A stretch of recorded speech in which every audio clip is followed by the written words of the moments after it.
நம்ம சீமான் அண்ணன்கிட்டேருந்து தான் வந்துச்சு. அவர் பிரச்சாரம் போகும்போதெல்லாம் வந்து இப்போது இந்த மாதிரி ப்ரெசன்டேஷன் போட்டு எக்ஸ்பிளைன் பண்ணுறத பார்த்தேன்.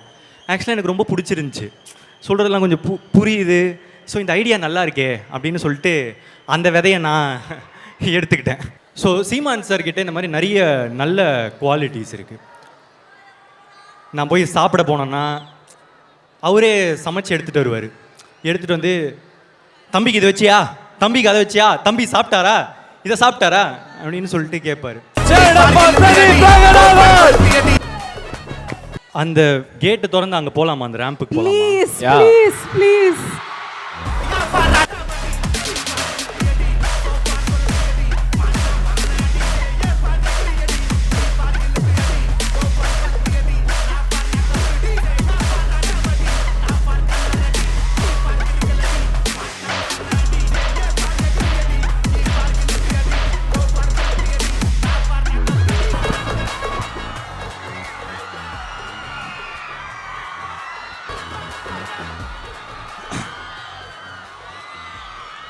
அதான்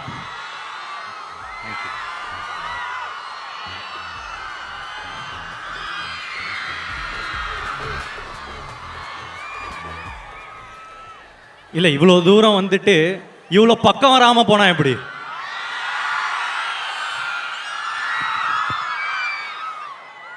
ரொம்ப தூரமாக இருந்துச்சு. முதல்ல உங்களில் ஒருத்தனை இங்கே நிற்க வச்ச உங்களுக்கு நன்றி. டைரக்டாக மேட்டருக்கு வரேன். ஸோ எதுக்கு லைக்? என்னம்மா? எனக்கு ஏதோ கேட்கல.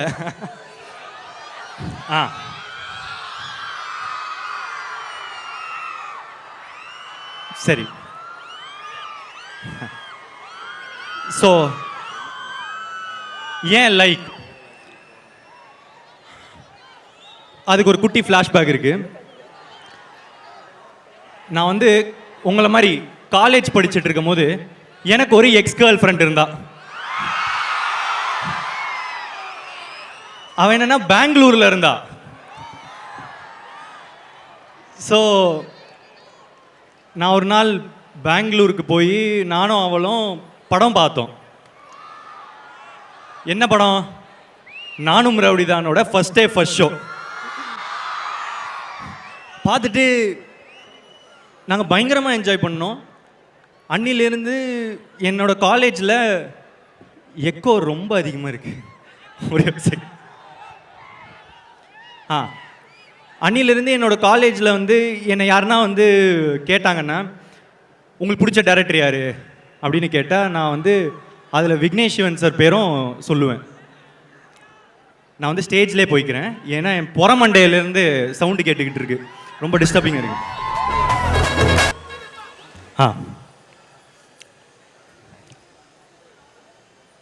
ஸோ என்னை வந்து எனக்கு ரொம்ப பிடிச்ச டைரக்டர் யார் அப்படின்னு கேட்டால் அன்றைக்கி எப்போவுமே நான் வந்து விக்கி ப்ரோ பேரும் வந்து சேர்த்து தான் சொல்லுவேன். அந்த மாதிரி ஒரு டைரக்டர் தான் எனக்கு. இப்போ எனக்கு லவ் டுடே முடிச்சிட்ட பிறகு எனக்கு ஒரு விக்கி சார்கிட்டேருந்து ஒரு கால் வந்துச்சு. ப்ரோ ஒரு கதை இருக்குது கேட்குறீங்களா அப்படின்னு சொன்னார். என்ன வாழ்க்கடா அப்படின்னு இருந்துச்சு. ஏன்னா நான் நினச்சி பார்த்ததில்லை. நான் போய் கட்டடிச்சுட்டு ஒரு படம் பார்த்த டைரக்டரோட இப்போ நான் ஒர்க் பண்ணுவேன். அதுவும் எனக்கு ரொம்ப பிடிச்ச டைரக்டர். அவர் கதை சொல்கிறாரு. அவர் என்ன சொல்கிறாரு, படம் வந்து 2040 நடக்குது ப்ரோ அப்படின்னு சொன்னார். எனக்கு ஃப்யூச்சரில் ஒரு படம் பண்ணணுன்னு ரொம்ப ஆசை. நான் டேரக்டராக இருக்கும் போதே ஃப்யூச்சரில் ஒரு படம் பண்ணணும் அப்படின்றதே என்னோடய ஆசையாக இருந்துட்டு இருந்துச்சு. அதுக்கெலாம் கதையெல்லாம் பண்ணிகிட்டு இருந்தேன். அப்போது இது திருப்பி ஃப்யூச்சர் அப்படின்னு சொன்ன உடனே, ஏன்னா இந்தியாவில் ரொம்ப கம்மி ஃப்யூச்சரில் பேஸ் பண்ணி படம் வர்றது. சொன்ன உடனே எனக்கு வந்து வா சூப்பர், என்ன வாழ்க்கடா அப்படின்னு இன்னொரு தடவை இருந்துச்சு. அப்போ கதை நரேஷனில் சொல்கிறாரு, இங்கே எனக்கு என்ன யாரும் இல்லையே பாட்டு வருது ப்ரோ அப்படின்னாரு. என்ன வாழ்க்கடா அப்படின்னு மூணாவது தடவை ஆகுது. ஏன்னா அந்த பாட்டு திரும்ப நான் அந்த சொன்னல அதே காதலி, அந்த காதலிக்காக நான் வந்து பாடின பாட்டு ப்ரோ அது. அதாவது நம்ம சிங்கிங் ஸ்கில்ஸை வந்து வெளியே காட்டுவோம்ல, அந்த மாதிரி வந்து காமிச்சு அவளை இம்ப்ரெஸ் பண்ணுற, அவளும் இம்ப்ரெஸ் ஆனா. ஆனால் நான் இப்போ பாடினேன்னா நீங்கள் கண்டிப்பாக இம்ப்ரெஸ் ஆக மாட்டீங்க. ஸோ அந்த பாட்டுக்கு திருப்பி நம்ம ஹீரோவா அப்படின்னு நினைக்கும் போது அங்கேயே நான் இந்த படம் பண்ணணும் அப்படின்னு வந்து முடிவு பண்ணிட்டேன். இருந்தாலும் சரி ஓகே ஃபுல்லாக கேட்குற மாதிரி நடிச்சிருவோம் அப்படின்னு சொல்லிட்டு அவர் சொல்கிற வரைக்கும் சொன்னார். சொல்லி முடிச்சிட்ட பிறகு இந்த படம் பண்ணுறது அப்படின்றது வந்து ரொம்ப ஃபிக்ஸ் ஆகிட்டோம். அதை தாண்டி அனிருத் ப்ரோ மியூசிக் அப்படின்னு வந்து சொன்னார். எனக்கு முன்னாடியே தெரியும் விக்கி ப்ரோனா அனிருத் ப்ரோ தானே அப்படின்னு சொல்லிட்டு அதில் எனக்கு முன்னாடியே ஒரு சந்தோஷம்தான், எப்படி இருந்தாலும் அனிருத் ப்ரோ மியூசிக் இருக்கும் அப்படின்னு சொல்லிட்டு இருந்தேன். இப்போ என்னென்னா அனிருத் அப்படின்ற ஒருத்தரோட இந்தியாவில் இருக்கிற எல்லாருக்குமே ஒர்க் பண்ணணும்னு ஆசை. நானும் இந்தியன் தானே, எனக்கு ஆசை இருக்கும்ல. ஸோ எனக்கு அந்த ஆசை வந்து நிறைவேற்றிச்சு இந்த லைக் படம். Thank you bro, thanks for working with me. And நான் அவரோட டேலண்ட்டை வந்து அதான் நான் சொன்ன மாதிரி இந்தியாவுக்கே வந்து தெரியுங்க. ஆனால் நான் அதை தாண்டி ஒரு விஷயம் பார்த்தேன். அவர் ரொம்ப க்யூட்டு. ஆக்சுவலாக க்யூட்டாக இருக்கிறவங்கெல்லாம் நல்லவங்களாக தெரிவாங்க அப்படின்றது இப்போது ட்ரெண்டாக இருக்கலாம். ஆனால் எனக்கு நல்லவங்களாம் ரொம்ப க்யூட்டாக தெரியுவாங்க. அதில் நீங்கள் பயங்கர க்யூட்டு ப்ரோ. எனக்கு ரொம்ப நல்லவராக நீங்கள் தெரியுறீங்க. எனக்கு இந்த ஒரு நல்ல பர்சனோட எனக்கு இன்னும் நிறைய படங்கள் பண்ணணும் அப்படின்றத தாண்டி இல்லை, எனக்கு உங்களோட நிறைய டைம் ஸ்பெண்ட் பண்ணணுன்னு ஆசையாக இருக்குது. அண்ட் அதுக்கு ஒரு ஆப்பர்ச்சுனிட்டி எப்போனா கிடைக்கும்னு நான் நினைக்கிறேன். Like I want to spend more time with you. And அடுத்து பிரதீப் இ ராகவ், என்னோட ஆஸ்தான எடிட்டர். இந்த படத்தில் வந்து ஒரு புது நிறைய வித்தைகளெல்லாம் வந்து இறக்கியிருக்காரு. அவரோட எடிட்டிங் இந்த டைம் வந்து ஹி வாஸ் நிறைய ஸ்க்ரீன் பிளேக்கும் ஹெல்ப் பண்ணுற மாதிரி ஹி வாஸ் கிவிங் இன்புட்ஸ். அது வந்து நான் ரொம்ப அழகாக பார்த்தேன். Thank you bro, you're a great pillar. And Ravivarman sir genius. ஒரே வார்த்தையில் சொல்லணுன்னா, நீங்கள் இப்போது இங்கே இல்லைன்னு நினைக்கிறேன் சார், ஆனால் எங்கே இருந்தாலும் இந்த படம் பண்ணதுக்கு ரொம்ப தேங்க்ஸ் சார். ஏன்னா ஒரு ஃப்யூச்சர் ஃபில்ம் அப்படின்றது வந்து ஒரு டிஓபி உங்களை மாதிரி நீங்கள் இல்லாமல் இது பாசிபிளாக இருந்திருக்காது சார். அண்ட் உங்கள் கூட ஒர்க் பண்ணிட்ட பிறகு என்னோடய எக்ஸ்பெக்டேஷன் லெவல் வந்து எங்கேயோ போயிடுச்சு. Thank you sir. And Muthuraj sir, again Ravivarman sir மாதிரி ஒரு இன்னொரு லெஜெண்ட். எனக்கு வந்து இந்த படத்தில் ரொம்ப பெரிய பெரிய ஆட்களோட ஒர்க் பண்ணுறதுக்கான ஒரு ஆப்பர்ச்சுனிட்டி கிடச்சிது. அண்ட் ஒரு செட்லாம் வரும். ஆக்சுவலி இந்த படம் பாருங்கள். ஆக்சுவலாக படம் பார்த்துட்ட பிறகு தான் முத்துராஜ் சாரோட டீகோட் செஷன் வந்து வைக்கிற மாதிரி ஒரு படம் இது. Thank you sir. அண்ட் இப்போது நடிகர்களில் எஸ்ஜே சூர்யா சார். இப்போ என்னென்னா ஒரு கொஞ்சம் டைம் எடுக்குங்க, ஒரு பெரிய கதை இது. அங்கே ஆக்சுவலாக ஒருத்தங்க எஸ்ஜே சூர்யா சார் ஃபோட்டோவோட ஒருத்தர் இருக்கார். நிறைய பேருக்கு அவரை பிடிக்கும். அதே மாதிரி தான் நானும் வந்து காலேஜில் வந்து படித்து முடித்த பிறகு ஏடியா சேரணும்னு ஆசைப்பட்டேன். அப்போது எனக்கு அவரை மாதிரியே எஸ்ஜே சூர்யா சாரோட ஸ்க்ரீன் பிளேனா எனக்கு ரொம்ப பிடிக்கும். ஸோ நுங்கம்பாக்கத்தில் ஒரு ஃப்ளாட்டு, அங்கே போயிட்டு என்னோடய ரெஸ்யூம் கொடுத்து சாரை பார்க்கணும் அப்படின்னு சொன்னேன். இல்லை சார் பார்க்குறது கஷ்டம், நீங்கள் ரெஸ்யூம் கொடுத்துட்டீங்களா, நீங்கள் கிளம்பலாம் அப்படின்னு சொன்னாங்க. நான் என்ன பண்ணேன், அப்படியே அந்த ஃப்ளாட் விட்டு வெளியே போயிட்டு ஆப்போசிட்டில் ஒரு படிக்கட்டு இருந்துச்சு, அங்கேயே உட்காந்துட்டேன். ஏன்னா எப்படி இருந்தாலும் சார் இப்படி தானே ஆஃபீஸ் விட்டு வெளியே போகணும், அவரை பார்த்துடலாம்ல. ஏன்னா ரெஸ்யூம் எப்போவுமே போய் சேருமா அப்படின்றது டவுட்டு தான். அதனால் அவரை பார்த்து பேசிடணும் அப்படின்னு சொல்லிட்டு அந்த படிக்கட்டில் உட்காந்துட்டேன். இந்த டைமில் நான் வந்து ஒரே ஒரு ப்ரெசன்டேஷன் போடணுன்னு ஆசைப்பட்றேங்க. ஏன்னா இது ஒரு பெரிய கதைன்றதுனால, நீங்கள்லாம் காலேஜ் ஸ்டூடெண்ட்ஸ் வேறு, ப்ரெசன்டேஷன்லேயே டீல் பண்ணுறேன். ஏன்னா நிறைய கதைகள், கிளை கதைகள், கேரக்டர்ஸ் இருக்குது. அந்த ப்ரெசன்டேஷன் போடுறீங்களா?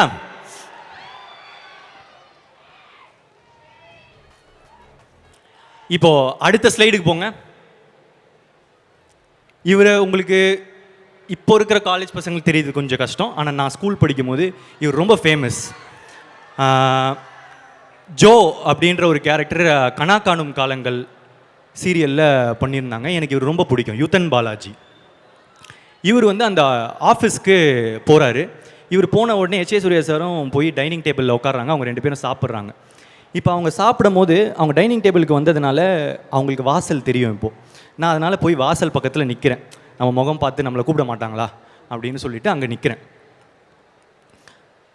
அப்போது சாரும் பார்த்தாரு. சாரை பார்த்துட்டு யார் அந்த பையன் அப்படின்னு கேட்டாங்க. சார் அவங்க ஏடியா சேர வந்தாங்களாம், நான் சொன்னேன், போக மாட்டேங்கிறாங்க, நான் திரும்ப போய் சொல்கிறேன். இல்லை வர சொல்லுங்கள் அப்படின்னு சொன்னார். நான் உள்ளே போனேன். உள்ளே போயிட்டு என்னப்பா அப்படின்னு கேட்டேன். இல்லை சார் உங்ககிட்ட ஏடியா சேரணும் சார் அப்படின்னு. அதை ரெஸ்யூம் கொடுத்துட்டிங்களே, கிளம்பலாம் அப்படின்னு சொன்ன உடனே எனக்கு அப்போ ஆக்சுவலாக கார்த்திக் சுப்ராஜ் சார் ஓட ஒரு படம் பண்ணுறாரு, இறைவி அப்படின்னு ஒரு படம் பண்ணிகிட்ருக்காரு. அதில் அவர் இன்டர்வியூஸ்லாம் வந்து கார்த்திக் சுப்ராஜ் சார் பற்றி ரொம்ப நல்லா அபிப்பிராயம் வச்சு பேசுகிறாருன்னு தெரிஞ்சுது. அதே டைமில் தான் கார்த்திக் சுப்ராஜ் சார் என்ன பண்ணுறாரு, அவியல் அப்படின்னு எல்லா ஷார்ட் ஃபிலிம்ஸையும் சேர்த்து ஒரு ஃபீச்சர் ஃபில்மாக வந்து வெளியே விடுறாரு. அதில் ஒன் ஆஃப் த ஷார்ட் ஃபிலிம்ஸாக என்னோடய ஃபஸ்ட்டு ஷார்ட் ஃபிலிம் வந்து செலக்ட் ஆகிட்டு இருந்துச்சு. என்னப்பா ஐ லவ் யூ. ஸோ அதில் ஒன் ஆஃப் த ஷார்ட் ஃபிலிம்ஸாக எனக்கு செலக்ட் ஆகிடுச்சு. அப்போ நான் என்ன சொல்கிறேன், சார் என்னோடய ஷார்ட் ஃபிலிம் வந்து கார்த்திக் சுப்ராஜ் சாரோட அவியலில் வந்து தேட்டருக்கு எடுத்து செலக்ட் பண்ணியிருக்காங்க சார் அப்படின்னு சொன்னோடனே, டேரக்டரா நீங்கள் வாங்க உட்காருங்க அப்படின்னாரு. ஐயோ நம்ம ஷார்ட் ஃபிலிம் டேரக்டர் இவர் ஏதாவது தப்பாக புரிஞ்சுக்கிட்டாரா அப்படின்னு நினச்சேன். இப்போல்லாம் பழகிட்ட பிறகு தான் தெரியும் அவருக்கு ஒரு ஷார்ட் ஃபிலிம் டேரக்டர் ரொம்ப மரியாதை தான் கொடுத்து பேசுவாங்க. டேரக்டர்னாலே அவருக்கு ரொம்ப ரெஸ்பெக்ட். ஸோ கூப்பிட்டு உட்கார வச்சு எனக்கு கேள்விகள் கேட்க ஆரம்பித்தார். உனக்கு என்னப்பா தெரியும் அப்படின்னு கேட்டார். நம்ம எல்லாம் தெரிஞ்ச மாதிரி நடிப்போமே, இருந்தாலும் அவர் கேட்க ஆரம்பித்தார். தமிழ் டைப்பிங் தெரியுமா அப்படின்னு கேட்டார். இல்லை சார் தெரியாது சார். புக்ஸ் படிப்பீங்களா? இல்லை சார் தெரியாது சார், படித்ததில்லை. ஃபாரின் ஃபிலிம்ஸ் பார்ப்பீங்களா? பார்ப்பேன் சார். எதாவது படம் சொல்லுங்கள். ஓல்ட் பாய், அது எல்லாரும் பார்த்துருப்பாங்க, அது பழைய படம். இப்போ வந்த படம் எதாவது சொல்லுங்கள். ஸ்லீப்லெஸ் நைட் சார், அது கமல் சார் இப்போ ரீமேக் பண்ணிகிட்ருக்காரு, அதனால் நீங்கள் பார்த்துருப்பீங்க. வேறு எதாவது படம் சொல்லுங்கள். இதுக்கு மேலே இவர்கிட்ட போய் சொல்ல முடியாதுன்னு தெரிஞ்சிருச்சு. உண்மையாக தான் சொல்லி ஆகணும், சரண்டர் ஆகணும். அதனால் இல்லை சார் அவ்வளோ பார்க்க மாட்டேன் அப்படின்னு. அப்போது வந்து அவர் சொன்னார், கேமரான்றது எங்கேருந்து வருது? அங்கேருந்து தானே வருது, ஃபாரின்லேருந்து தானே வருது. நீங்கள் என்ன இப்போ போட்டுட்ருக்கீங்க? வேஷ்டியாக கட்டிகிட்டு இருக்கீங்க. விக்கி சார் வேஷ்டி கட்டிகிட்டு இருக்காரு, நான் அன்றைக்கி ஜீன்ஸ் போட்டுட்டு போயிருந்தேன். ஸோ நீங்கள் என்ன போட்டுட்டு இருந்தீங்க? வேஷ்டி ஆகிட்டு இருக்கீங்க. நீங்கள் வந்து ஜீன்ஸ் தானே போடுறீங்க, அதானே காமனாக யூஸ் பண்ண. அது எங்கேருந்து வருது? அங்கேருந்து தானே வருது. அப்போது அங்கேருந்து கற்றுக்கிறதுல என்ன உங்களுக்கு பிரச்சனை? இங்கே பாருங்கள் அப்படின்னு சொல்லிவிட்டு, இது அவர் பண்ணியிருக்கவே தேவையில்லை. அவர் ஃபோன் எடுத்து நியூ இங்கிலீஷ் மூவ் அப்படின்னு போடுறதுக்குள்ளே ட்ராப் டவுன் இறங்குது. இங்கே பார்த்தீங்களா, நான் டைப் பண்ணுறதுக்குள்ளே கீழே ட்ராப் டவுன் வருது. அந்த லெவலுக்கு ஈஸியாக போயிடுச்சு உலகம். இந்த டைமில் ஓகே சிடி கேசட்டு இந்த மாதிரி கஷ்டமாக இருந்துச்சுன்னா நீங்கள் பார்க்காததில் ஒரு நியாயம் இருக்குது. இவ்வளோ ஈஸியாக இருக்கும் போது நீங்கள் அந்த எஃபர்ட் போடலனா தப்பு இல்லையா? சொல்லுங்கள், தப்பு இல்லையா அப்படின்னு கேட்டார். தப்பு தான் சார். உங்களுக்கு என்ன வயசாகுது? 21 வயசு சார். போய் எல்லாத்தையும் கற்றுட்டு வாங்க. சார் கற்றுக்கிட்டா சேர்த்துப்பீங்களா? கற்றுக்கிட்டு வாங்க அப்படின்னு சொன்னார். அங்கேருந்து கீழே போனால் யுத்தன் பாலாஜி வராரு. வந்துட்டு அன்றைக்கி என்கிட்ட ஒரு 4 வார்த்தை நல்லதாக சொன்னார். என்ன சொன்னாருன்னு எனக்கு அவ்வளோ ஞாபகம் இல்லைங்க, ஆனால் நல்லதாக சொன்னார். நம்ம எப்பவுமே கொஞ்சம் லோவாக இருக்கும் போது அவங்க என்ன சொல்கிறாங்கன்றது முக்கியம் இல்லை, நல்லதாக சொன்னாங்கனால அதுவே போதும். அவங்க கடைசி வரைக்கும் நம்ம வாழ்க்கையில் நல்லவங்களாக நிற்பாங்க. அந்த மாதிரி எனக்கு அவர் நிற்கிறார். இதுலேருந்து நான் வந்து வீட்டுக்கு போகிறேன்.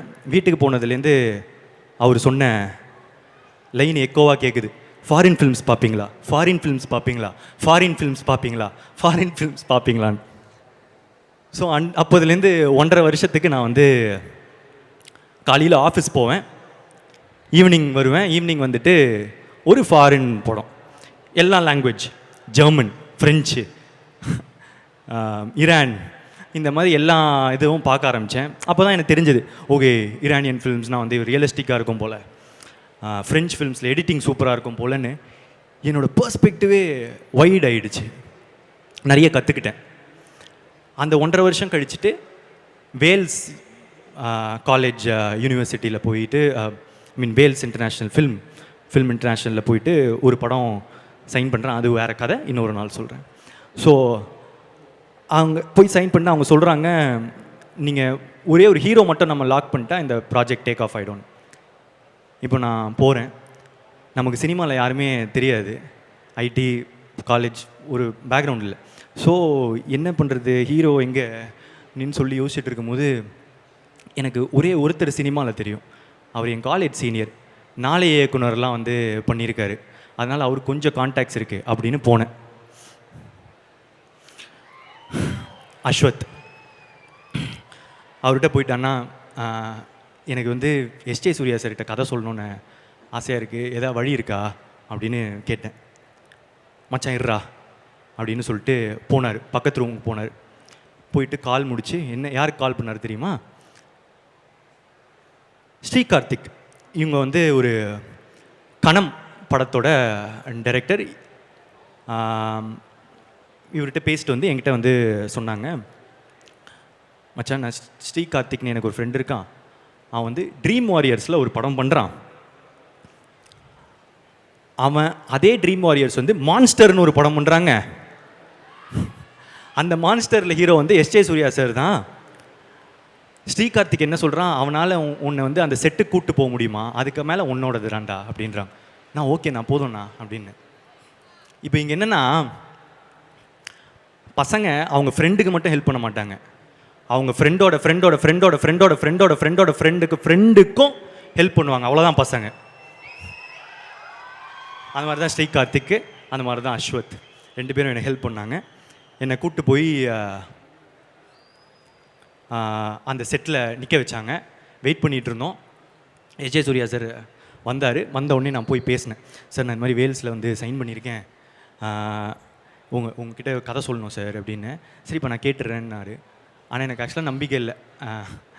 ஸோ அதனால் அங்கேயே வந்து நான் வந்து சார் நான் எனக்கு ஒரு 1 மினிட் டைம் தெரியுங்களா, நான் வந்து 1 லைன் மட்டும் இங்கே சொல்கிறேன். இல்லைப்பா நான் இன்னொரு நாள் கேட்டுடுறேன் அப்படின்னாங்க. ஸோ ரேம்புக்கு வரேன்ப்பா, இங்கே தான் சவுண்டு கொஞ்சம் இதுவாக இருக்குது. Okay yeah. ஸோ வரேன். ஸோ ஸோ நேராக போயிட்டு இருக்கும்போது இந்த மாதிரி தடைகள் வந்தால் கொஞ்சம் கஷ்டமாக இருக்குது. இந்த படத்துக்கும் இந்த மாதிரி தான் நிறைய தடைகள் வந்துச்சு. என்னால் வந்துடுவோம். ஐயா அவனை யாராவது கொஞ்சம் மியூட் பண்ணுங்க ஐயா. எங்கே விட்டேன்? செட்டுக்கு போனோமா. செட்டுக்கு போயிட்டு சார் சொன்னார், நான் உங்கள் கதை கேட்குறேன்ப்பா அப்படின்னாரு. நான் வந்து சார் ஒரே ஒரு நிமிஷம் சார், நான் வந்து 1 லைன் மட்டும் சொல்லிடுறேன். இல்லைப்பா நான் கேட்குறேன் சார் ஒரு நிமிஷம் சார், நான் 1 லைன் மட்டும் சொல்லிடுறேன் சார் சொல்லும் போது இங்கே பின்னாடி அஸ்வத்துக்கும் ஸ்ரீகார்த்திக்கும் ஒரே ஒரு மாதிரி ஆகுது, என்னடா அவனை கூப்பிட்டு வந்து ஒரு மாதிரி பண்ணிகிட்டு இருக்கான்னு. ஆனால் இப்போ என்னென்னா, வாய்ப்பு வந்து எப்போனா தான் ஒரு தடவை கிடைக்கும், அதை மிஸ் பண்ணிட்டா திருப்பி கிடைக்குமான்னு தெரியாது. அதனால் ஃபுல் எஃபர்ட் போட்டுருணும். நோ சொன்னால் நோ சொல்லிட்டோம். ஸோ அதனால் சொல்லிட்டு நான் சார் 1 லைன் சார் அப்படின்னு, இங்கே பாருங்கப்பா நான் கண்டிப்பாக கேட்குறேன், இதுதான் என் நம்பரு எடுத்துக்கோங்க அப்படின்னு சொன்னார். சரி ஓகே நம்பர் தந்துட்டார் அப்படின்னு சொல்லிட்டு நான் வந்து ஒரு வீக்லி ஒரு ரிமைண்டர் போட ஆரம்பித்தேன். ஒரு நாள் வந்து அவர் சொன்ன மாதிரியே எனக்கு வந்து பிரதீப்னு சொல்ல மாட்டார், சார் தான், sir are you free today அப்படின்னு சொன்னார். அன்னைக்குன்னு பார்த்து த்ரோட்டு போயிடுச்சு, ஃபுல் கோல்டு. ஸோ எனக்கு பயங்கர கோல்டு, எனக்கு பேசவே முடியல.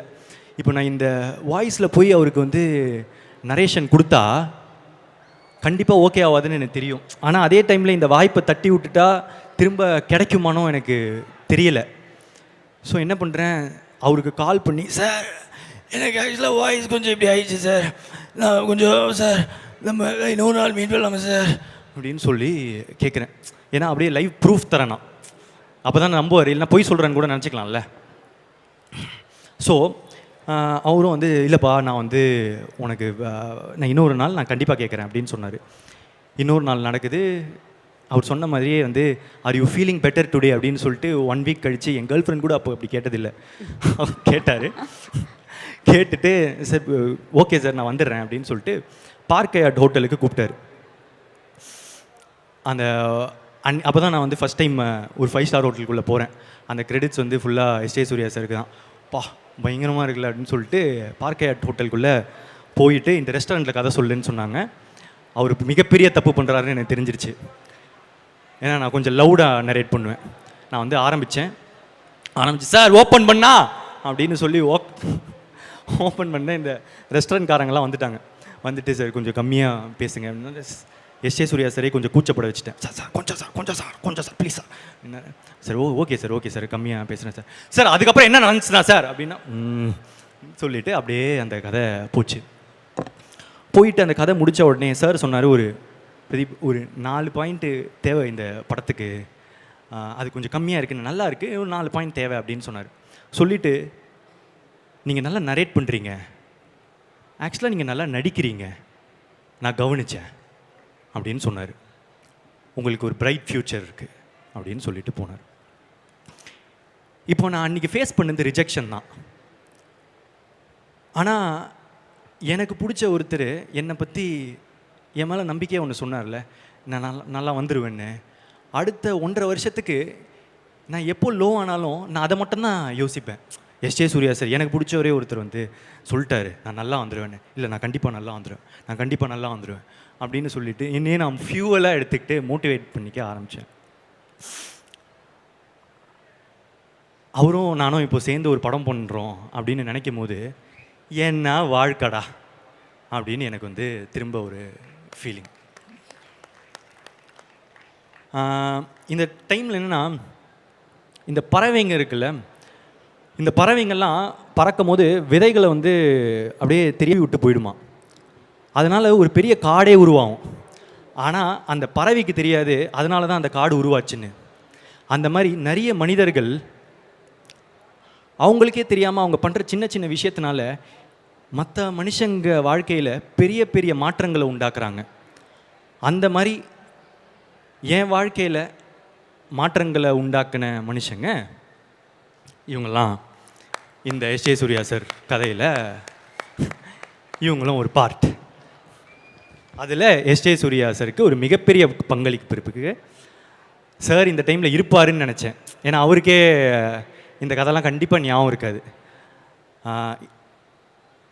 ஒரு நார்மலான பையனை இவ்வளோ ஸ்வீட்டாக அவர் டீல் பண்ணி அன்றைக்கி அமைச்சிருக்கணும்னு தேவையில்லை. ஆனால் அன்றைக்கி அவர் ஸ்வீட்டாக பண்ணதுனால தான் எனக்கு அது ரொம்ப பாசிட்டிவாக இருந்துச்சு. ஸோ அந்த நடிப்பறக்கனுக்கு அவ்வளோ பேஷனேட்டாக ஒரு நடிப்பு ஆக்டிங் தான் சார் இதுதான் சார்னு நான் அவ்வளோ பார்த்ததில்லைங்க. அதுக்காக அவரோட எல்லா ஆசைகளும் அவருக்கு நிறைவேறணும்னு நான் கடவுளை பிரார்த்திக்கிறேன்.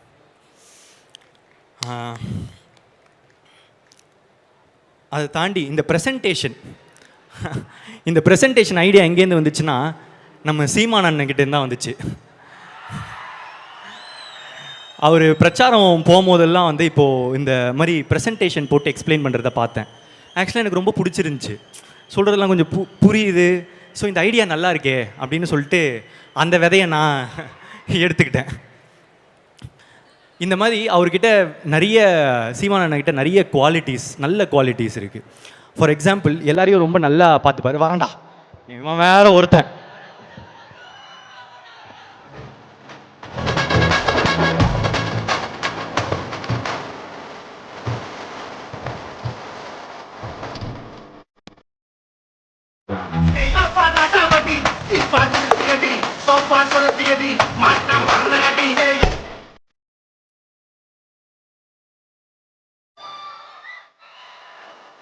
என்னடா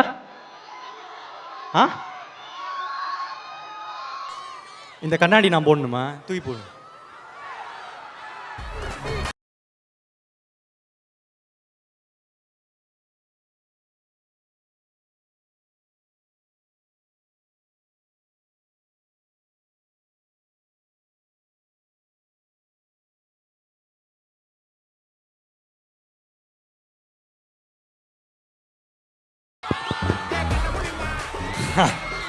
சரி, இப்போ கண்டினியூ பண்ணலாம்.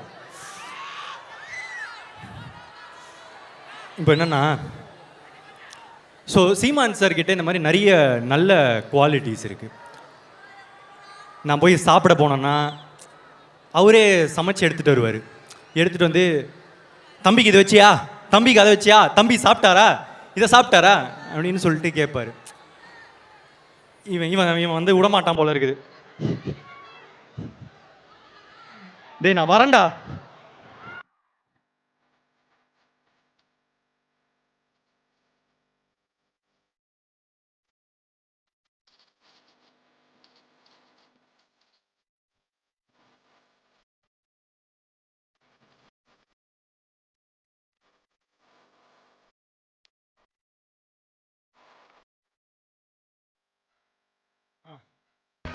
ப்ளீஸ்டா கொஞ்சம் கோஆப்ரேட் பண்ணு. ஸோ ஸோ சீமான் சார்கிட்ட இந்த மாதிரி நல்ல குவாலிட்டிஸ் இருக்குது. மற்றவங்களை நல்லா பார்த்துக்கிறது.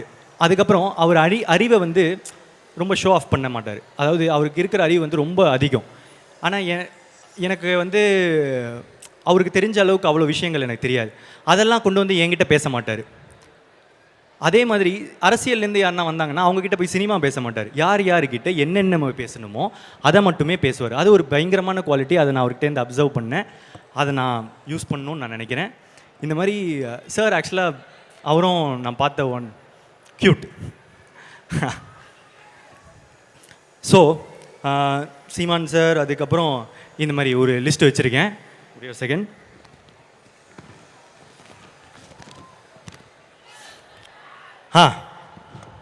கிருத்தி ஷெட்டி. கிருத்தி ஷெட்டி வந்து ஒரு லாங்குவேஜ் பேசுகிறது ரொம்ப கஷ்டங்க. மற்ற மொழி, இவன் நான் ஹைதராபாத்லாம் போகிறேன், தெலுங்கில் பேசணுன்னா ரொம்ப கஷ்டமாக இருக்குது. அந்த மாதிரி மொழி வந்து இன்னொரு ஸ்டேட்டுக்கு வராங்களோ இல்லை பக்கத்து ஸ்டேட்டு போகிறாங்க, இது அந்த மொழி கற்றுக்கிறதுன்றது அது ஒரு கொஞ்சம் கஷ்டமான ஒரு விஷயம் தான். நமக்கே தெரியும்ல, நம்ம தமிழ்நாட்டில் தானே இருக்கும், நம்ம பார்த்துருக்கோம் நிறைய. ஸோ அந்த மாதிரி ஒரு இடத்துல கிருத்தி ஷெட்டி வந்து ஒரு 2 வருஷம் தான் நினைக்கிறேன், அதுக்குள்ளே ஃப்ளூயண்ட்டாக தமிழ் பேசுகிறாங்க. அதை தாண்டி அந்த படத்துக்கு இப்போது எல்ஐகேக்கு அவங்களே டப் பண்ணியிருக்காங்க. அது பயங்கர இம்ப்ரெசிவ். ரொம்ப ஹார்ட் ஒர்க் பண்ணால் தானே அது பண்ண முடியும். Very much impressed Krithi Shetty. And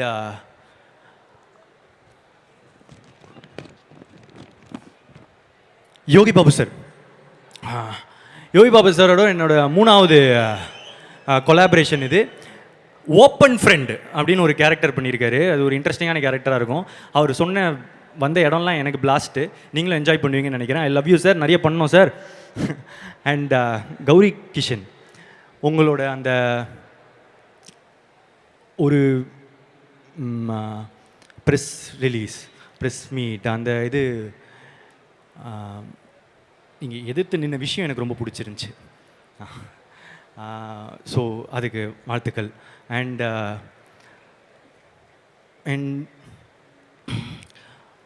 ரொம்ப நல்லா நடிக்கிறீங்க. இதை தாண்டி Malavika ma'am, Anandraj sir, VTV Ganesh sir, Sara sir, Sunil Reddy sir, Rangaraj Pandey sir, Prashanth Rangasamy bro, Abhishek Raja brother, Deepika, Riya Suman, Ezhilarasan, Albert, Kaathu Karuppu, அதுக்கப்புறம் நிறைய யூடியூபர்ஸ், நிறைய இன்ஃப்ளூயன்சர்ஸ், கேமியோ பண்ண Mysskin sir, love you sir. அதுக்கப்புறம் நான் ஷார்ட் ஃபிலிம் நடித்த அமிர்தா ஐயர், திரும்ப அவங்களோட நடித்த ரொம்ப சந்தோஷம். என்னோடய ஸ்டைலிஸ்ட் பிரவீன் ராஜா, ஜெயக்குமார், ஃபியூச்சர் படத்துக்கு ரொம்ப important. And Peter Hein sir, thanks sir என்னை உரிச்சதுக்கு. விஎஃப்எக்ஸ் மேங்கோ போஸ்ட், நீங்கள் ரொம்ப இம்பார்ட்டன்ட் பில்லருங்க இந்த படத்துக்கு. I think thank you so much. And dance masters, Baba Bhaskar sir, Sandy master, Jani master, Sathish master, Suren master, Anusha master, Sakthivel master, thank you. And என்னோடய team Ramesh, Prashanth, Akshi, Pavithra, MS, Sekar, thank you so much. அதுக்கப்புறம் என்னோடய producers Lalit sir, Nayanthara ma'am, Vicky bro. இந்த படத்துக்கு ப்ரொடக்ஷன் ஆக்சுவலாக கஷ்டங்க. ஏன்னா ஃப்யூச்சர்ன்றதுனால நிறைய செலவு இருக்கும். என்னோடய ப்ரொடியூசர்ஸோட எஃபர்ட் இல்லைன்னா ரொம்ப கஷ்டம். நிறைய கோத்ரூ பண்ணியிருக்காங்க இந்த படத்துக்காக. ஏன்னா இந்த 3 இயர்ஸாக மார்க்கெட் ஷிஃப்ட்டு, அது இதுன்னு ஒரு whole journey industry has been through. And இது இப்போது வந்திருக்குன்னா கண்டிப்பாக thank you so much to my producers.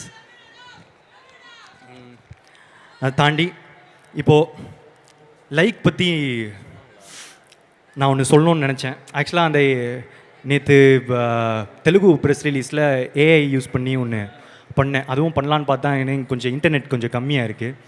So டேரெக்டாக சொல்லிடுறேன். ஏன்னா யூஸ்வலாக எனக்கு வந்து இந்த ஜென்சிக்கு அட்ராக்ட் பண்ணுற மாதிரி படம் பண்ணுறீங்க அந்த மாதிரி சொல்லுவாங்க. நான் எப்போவுமே யோசிப்பேன், நான் எல்லா விதமான தரப்பான மக்களுக்கு ஏற்ற மாதிரி படங்கள் தானே அப்படின்னு யோசிப்பேன். ஆனால் ஆக்சுவலாக இந்த படம் இந்த ஏஐ பேஸ் பண்ணி இந்த மாதிரி டெக்னாலஜி ஃப்யூச்சர் அப்படின்றதுனால இன்னும் ஜென்சிக்கும் ஜென் ஆல்ஃபாவுக்கும் இன்னும் கொஞ்சம் பிடிச்ச மாதிரி படமாக இருக்க வாய்ப்பு இருக்குது. அண்ட் இது ஏஐ இப்போ நம்ம எல்லாத்துக்கும் ChatGPT யூஸ் பண்ணுறோம்ல, அதை சொல்கிறது தான் இப்போ நம்புகிறோம். ஸோ 2040 இது நடந்தால் எப்படி இருக்கும் அப்படின்றது தான்.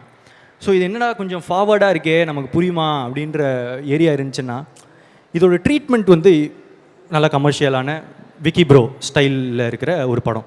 அவர் படத்தில் என்ன இருக்கும்? லவ் இருக்கும், காமெடி இருக்கும், சாங்ஸ் இருக்கும். அவங்க combination Anirudh bro and Vicky bro songs இருக்கும். அது எல்லாமே இந்த படத்தில் இருக்குது. இந்த படத்தில் நானும் இருக்கேன் அவர் ஸ்டைலில். I have acted in it. எனக்கு இந்த படம் ஒரு புது முயற்சி, ஒரு புது கதை. உங்களுக்கு எல்லாருக்கும் பிடிக்கும்னு நான் நம்புகிறேன். Thank you so much. இதை தாண்டி லாஸ்ட்டாக ஒரே ஒரு விஷயம். எப்பவுமே நான் என்னோடய ஃபேன்ஸ் அப்படின்னு சொல்கிறதுக்கு வந்து கொஞ்சம் கூச்சப்படுவேன். ஏன்னா என்னடா உனக்கு அதுக்குள்ளே ஃபேன்ஸா அப்படின்லாம் வந்து எதாவது சொல்லுவாங்க அப்படின்றதுக்கு. ஆனால் இப்போ நான் போகிற இடம்லாம் அவங்க எனக்காக பண்ணுறதை வந்து காட்டுறதும், அவங்க எனக்காக பண்ணுறதை நான் பார்க்குறதும், அவங்க இன்டர்நெட்டில் எனக்காக சப்போர்ட் பண்ணுறதும், இதெல்லாம் பார்த்துட்டு அவங்க பேரை சொல்ல நான் ஏன் கூச்சப்படணும்னு தோணுச்சு. ஸோ இப்போ சொல்கிறேன், என்னோடய ஃபேன்ஸ்